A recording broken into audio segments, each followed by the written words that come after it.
안녕하세요. 안녕하세요. 행복의 여정을 출발하겠습니다.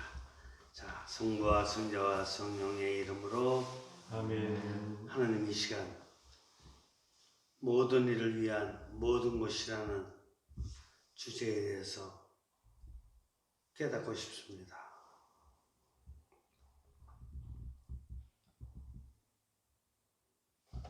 성부와 성자와 성령의 이름으로. 아멘.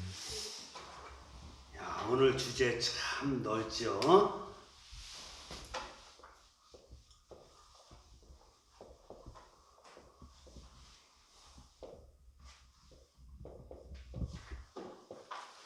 모든 이의 모든 것.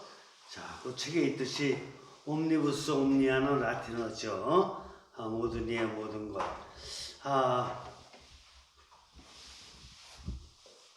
영어로 보면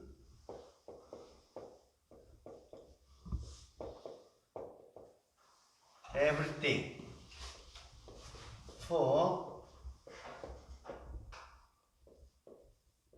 everyone. 모든 일을 위한 모든 것. 자, 무슨 생각해 볼 수 있을까요?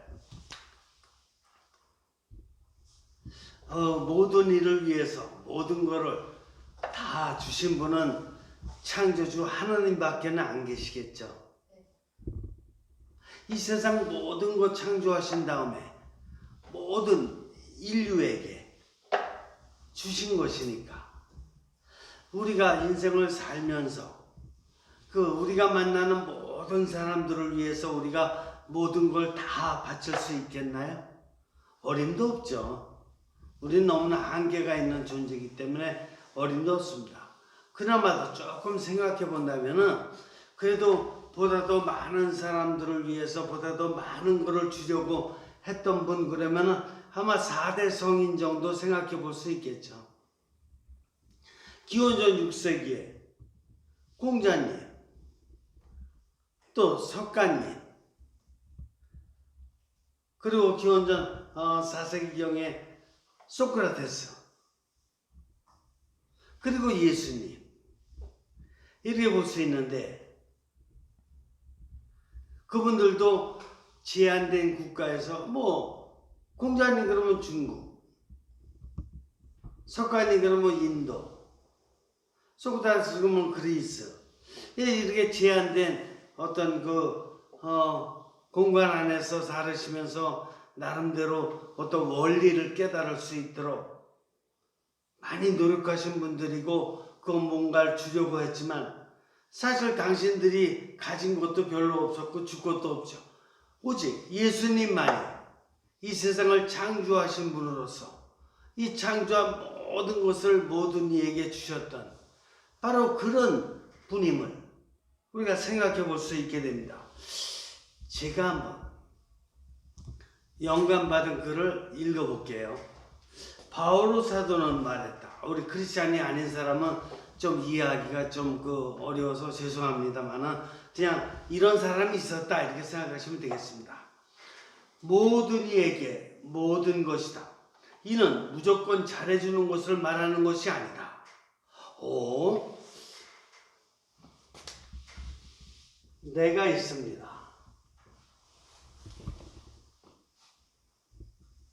나의 삼중구조,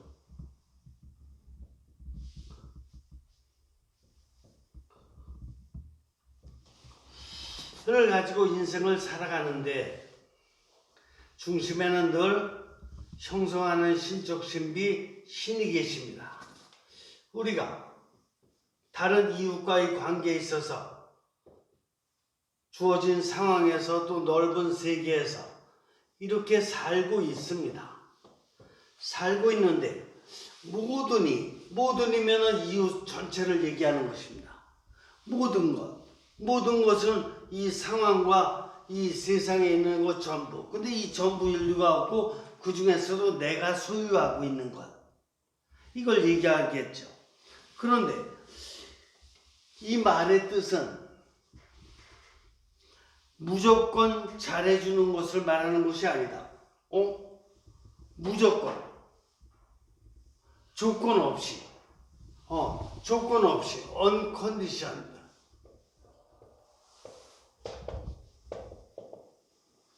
uncondition. 컨디션이 조건이니까 uncondition. 이게 무조건이지 않습니까?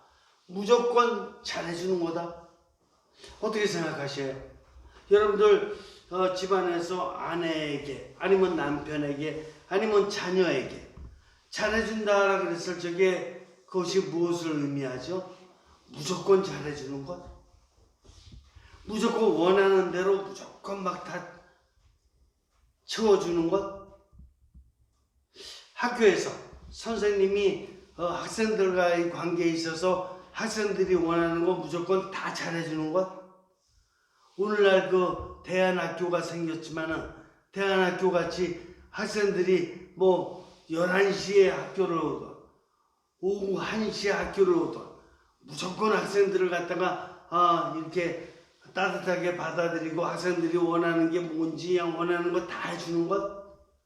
10시 왔다 10시 반에 또 집에 돌아가면 그대로 그냥 그래도 칭찬해주고, 또 오기 싫은 날은 학교 안 와도 또 칭찬해주고, 그게 모든 일을 위한 모든 것이라고 생각할 수 있겠습니까? 그렇지 않잖아요. 그러면 뭔가? 한번 제가 예를 들어서 설명을 하겠습니다. 하나님의 사랑을 따라갈 수 있는 인간은 없습니다. 하나님의 사랑만이 정말 넓고 깊고 높습니다.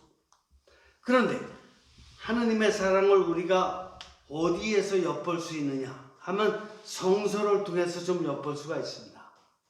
그러면 이스라엘 역사를 갖다 생각을 해볼 적에 이스라엘인들이 하나님과의 관계에서 어떻게 살았는지를 엿볼 수 있는 대목이 있어요. 그 중에서 특별히 이걸 이스라엘의 약자라고 볼 수가 있습니다. 이스라엘인들의 뭐를 우리가 볼 수 있냐면 에집트 생활을 볼 수가 있습니다. 에집트 생활 몇 년 했느냐? 430년을 했습니다. 왜 에집트 생활을 했느냐 하면 그 요셉의 형제들이 아버지 야곱이 요셉을 좀 늙음하게 놨다 그래서 좀 더 사랑해 주니까 그를 시기하고 질투하고, 게다가 요셉을 죽이려고 하다가 어떻게 했습니까? 죽이지는 못하고 이렇게 이스라엘 상인들한테, 미디안 상인입니다 정확히, 미디안 상인한테 팔아 넘겨갖고 요셉이 에집트로 가게 된 동기가 되잖아요. 그리고 거기서 에집트에 가서 감옥에 갇힌 적도 있고 막 이렇게 했지만 어쨌든 하느님의 어떤 영감을 받음으로 해가지고 그 영감을 해석해주는 계기가 돼서 이스라엘의 재상이 되잖아요. 그러는 가운데 어쨌든 이집트에서 이제 생활하게 되고 중동 지방 전체에 다 기근이 드는 바람에 요셉의 그 가족들도 양식 구하러 에집트로 오게 되고, 그러면서 에집트에서 같이 살게 된 게 계기가 되어서 결국 430년 동안을 사는데, 430년 동안을 행복하게 살았습니까? 아니죠. 요셉의 그 꿈의 해몽이라는 이적을 아는 파라오 왕이 있을 적에는 그 가족들을 잘해줬지만 그 왕이 죽고 다른 왕이 등장하자마자 이스라엘인들이 잘못하면 에집트 사람들을 오히려 부리겠구나. 수가 막 넘쳐나고 이러다 보니까는 이제 이스라엘인들을 박해하기 시작하지 않았습니까? 그래서 430년 동안 박해한 거, 그걸 하느님께서 허락하셨다는 데 초점이 있습니다. 하느님의 힘으로 이스라엘인들이 에집트에서 노예 생활하지 않고 그러면 또다시 그냥 이스라엘로 건너가도록 하실 수도 있었던 것이에요. 그런데도 왜 그걸 허락하느냐? 인간이 깨달아야 된다 이겁니다.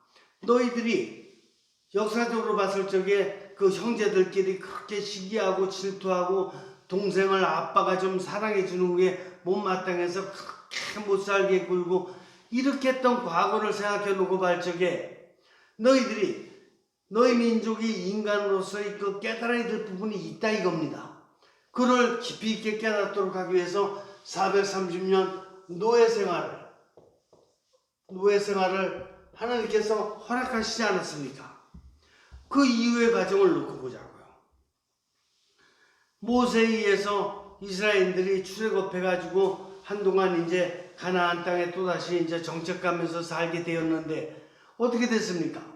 또 얼마간 지나자마자 에집트에서 노예 생활하면서 고생했던 이런 기억 다 잊어버리고 그때 막 하느님한테 살려달라고 울부짖었던 이런 거 다 잊어버리고 또다시 어떻게 생활했습니까?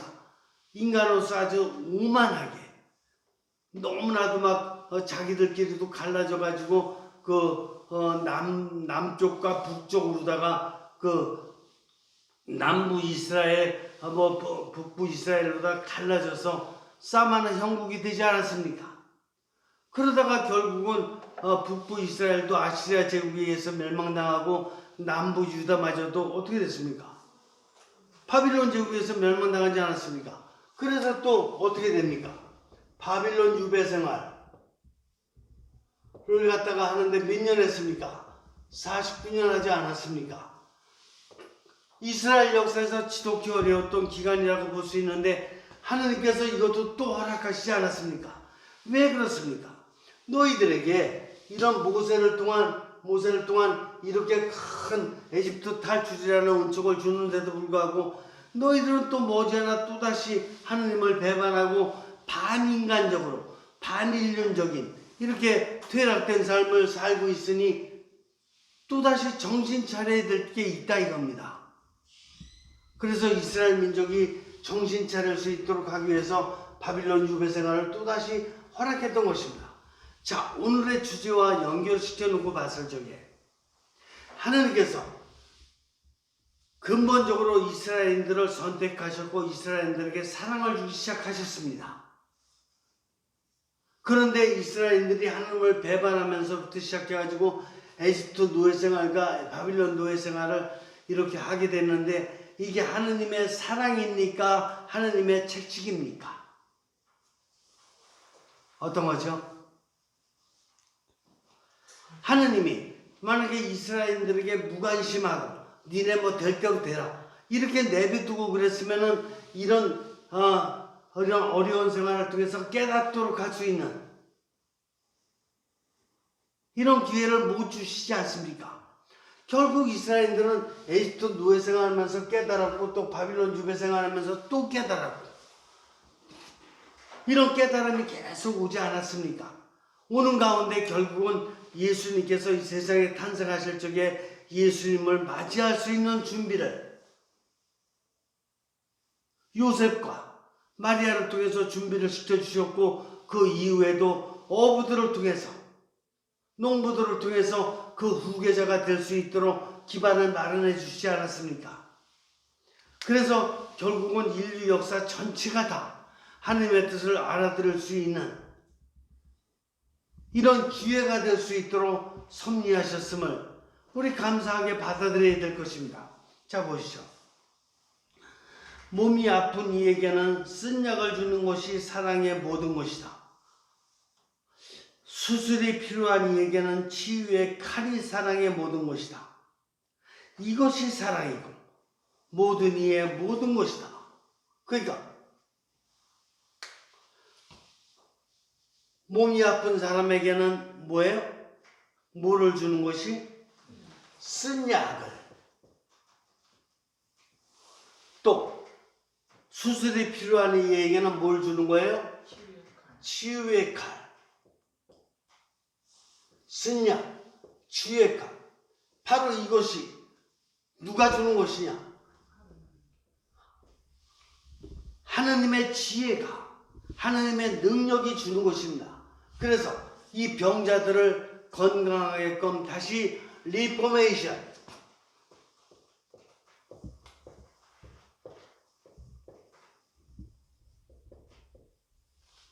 재형성입니다. 제가 굉장히 중요한 용어는 영어를 이렇게 쓰는 것이 여러분들에게 유익하기 때문에 씁니다. 리포메이션. 그렇지 않으면 쓴 약을 먹지 않고 치유의 칼을 받지 않으면 리포메이션이 되겠습니까? 아니에요. 서서히 죽어갈 뿐입니다.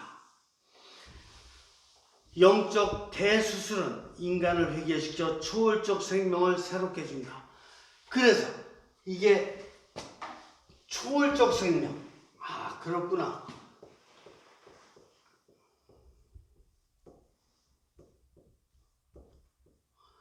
Transcendental Life.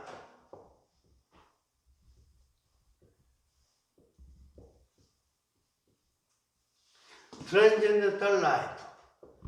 이게 초월적 생명을 받아야지만이 이제 뉴 라이프가 가능합니다. 무슨 뉴 라이프냐? 조금 더 하느님을 닮은 뉴 라이프입니다. 그래서 이렇게 우리는 계속 인생을 살아가면서 육신적으로, 정신적으로 얼마든지 병이 들 수가 있습니다. 또한 개인뿐만 아니라 여기다가 아마 내가 아닌 한민족을 놓고 본다 그러면 아니면 뭐 중국을 놓고 봐도 되고 미국을 놓고 봐도 됩니다. 어느 나라든 부패할 수 있습니까? 없습니까? 있을 것입니다. 이렇게 부패했을 적에 뭐가 필요하냐? 쓴 약, 치유의 칼이 필요합니다. 이걸 줄 수 있는 분이 누굽니까? 하느님이십니다. 아마 한민족이 좀 병들었을 적에 일본이 우리를 낫게 해줄 겁니까? 미국이 낫게 해줄 겁니까? 필리핀이 낫게 해줄 겁니까? 아닙니다. 전 세계는 다 모든 인간들이 다 민족주의, 자기 민족밖에 모르는 이런 이기주의적인 이런 국가로다가 그렇게 존재하고 있습니다.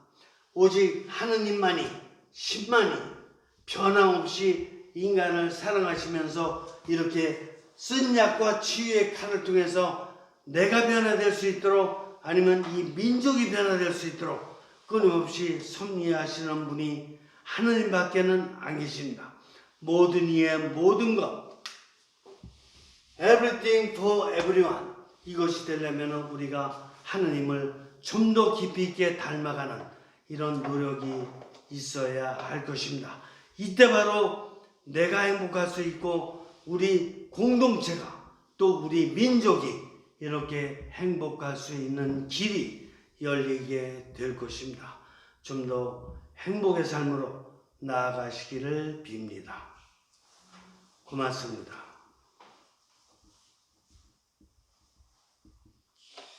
성자와 성령의 이름으로